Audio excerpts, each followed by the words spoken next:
ইন্নাল হামদুলিল্লাহ ওয়াসসালাতু ওয়াসসালামু আলা রাসূলিল্লাহ ওয়া আলা আলিহি ওয়া আসহাবিহি আজমাইন আম্মা বা'দ। কাবা, যাকে বাইতুল্লাহ অর্থাৎ আল্লাহর ঘর বলা হয়, যেটি হলো সর্বকালের সর্বশ্রেষ্ঠ ঘর। এটি সাধারণ কোনো ঘর নয়, এটি সেই ঘর যার সম্পর্কে কোরআন হাদিসে অসংখ্যবার বলা হয়েছে। এই ঘরকে পছন্দ করে না এমন কোনো মুসলিম পাওয়া যাবে না। মুসলিম তার টাকা পয়সা, জায়গা জমি, সম্পদ ইত্যাদি কুরবান করে দেয় কেবলমাত্র এই ঘরের সামনে একটা রাকাত নামাজ পড়ার জন্য, হাতে হাত রেখে দোয়া করার জন্য, এটিকে চুম্বন করার জন্য। এই ঘর সর্বপ্রথম নির্মাণ করেছিলেন আমাদের আদি পিতা আদম আলাইহিসসালাম, এরপর ধারাবাহিক ইব্রাহিম আলাইহিসসালাম থেকে আমাদের শেষ নবী রাসূলুল্লাহ সাল্লাল্লাহু আলাইহি ওয়াসাল্লাম বিভিন্নভাবে নির্মাণাধীন কাজ করেছেন। নবী করিম সাল্লাল্লাহু আলাইহি ওয়াসাল্লাম এটিতে বসিয়েছেন জান্নাতি পাথর হাজরে আসওয়াদ, কালো পাথর। লক্ষ কোটি মানুষের হৃদয়ে লালন করা এই কাবা, কারণ এই ঘর সরাসরি ৭ আসমানের উপরে আরেকটি কাবার সাথে সংযুক্ত, যাকে বলা হয় বাইতুল মামুর, যেখানে আল্লাহ সুবহানাহু ওয়া তাআলার ফেরেশতাগণ তাওয়াফ করে। কিন্তু যদি কখনো বলা হয় এই বাইতুল্লাহ কাবাকে ভেঙে ফেলবে, তখন আপনার কেমন লাগবে? আপনার হৃদয় মস্তিষ্ক কখনো সেটা মানবে? কখনোই মানবে না।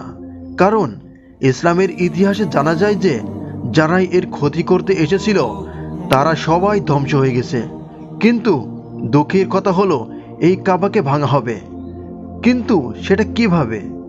হযরত আবু হুরায়রা রাদিয়াল্লাহু তাআলা আনহু থেকে বর্ণিত, নবী করিম সাল্লাল্লাহু আলাইহি ওয়াসাল্লাম বলেন, আবিসিনিয়ার এক লোক কাবাঘরকে ভেঙে চূর্ণ বিচূর্ণ করবে, তার উভয় পায়ের নলা ছোট ছোট হবে। সহিহ মুসলিম, হাদিস নম্বর ৭১৯৭। আরেক বর্ণনায় এসেছে, রাসূলুল্লাহ সাল্লাল্লাহু আলাইহি ওয়াসাল্লাম বলেছেন, জুল সুয়াক্কাতাইন নামক এক হাবশী ব্যক্তি কাবাঘর ধ্বংস করবে। মুসনাদে আহমদ। আবিসিনিয়ার বর্তমান নাম ইথিওপিয়া, যেটি বর্তমানে আফ্রিকা মহাদেশের মধ্যে অবস্থিত। এই আবিসিনিয়া নিয়ে অনেক সোনালী ইতিহাস আছে। ইসলামের প্রথম মুয়াজ্জিন বিলাল রাদিয়াল্লাহু তাআলা আনহুর জন্মভূমি ছিল আবিসিনিয়া। অনেক সাহাবা রাদিয়াল্লাহু তাআলা আনহুমা ঘটনা আছে। এটা হওয়ার আগে ইমাম মাহদী আলাইহিসসালাম আসবেন। এর ৭ বছর ৯ বছর পর দাজ্জাল আসবে। তারপর ঈসা আলাইহিসসালাম এসে দাজ্জালকে হত্যা করে সারা বিশ্বে খিলাফত কায়েম করবেন। কিন্তু ব্যাপারটা সেটা নয়। কারণ হলো, আমরা জানি আল্লাহ তাআলা তার ঘরকে সবসময় সুরক্ষায় রাখলে এখন কেন বিচূর্ণ হতে দিবেন? মূল কারণ তো মহান আল্লাহ তাআলা ভালো জানেন। কিন্তু বিজ্ঞ হক্কানি ওলামা শায়েখগণ কিছু কারণ ব্যাখ্যা দিয়েছেন। যেমন, মুসলিমদের পরীক্ষা নেওয়ার জন্য আল্লাহ তাআলা কাবা ঘরকে ধ্বংস করবেন। মুসলিম তা নিজ চোখে দেখতে পাবে, কিন্তু কিছুই করতে পারবে না। তখন অনেকে দ্বিধাদ্বন্দ্বে পড়ে যাবে যে আদৌ আল্লাহ তাআলা আছেন কিনা, যাকে এতদিন আমরা আমাদের রব হিসেবে মেনেছি।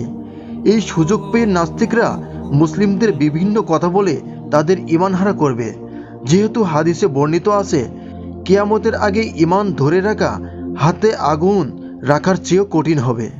আরেকটি কারণ হলো, ঈসা ইবনে মারিয়াম আলাইহিসসালামের মৃত্যুর পর মানুষ এত পরিমাণে জাহিল হবে যে তারা নামাজ, রোজা, হজ, যাকাত সহ প্রায় সব রকম ইবাদত করা ছেড়ে দিবে। এমনকি মুখে আল্লাহ বলাও তাদের জন্য কঠিন হবে।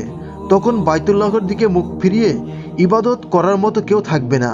আর এই সমস্ত কারণেই হয়তো আল্লাহ তাআলা তার ঘর ধ্বংস করে দিবেন।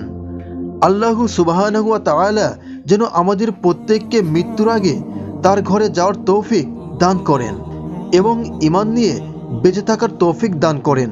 আমিন।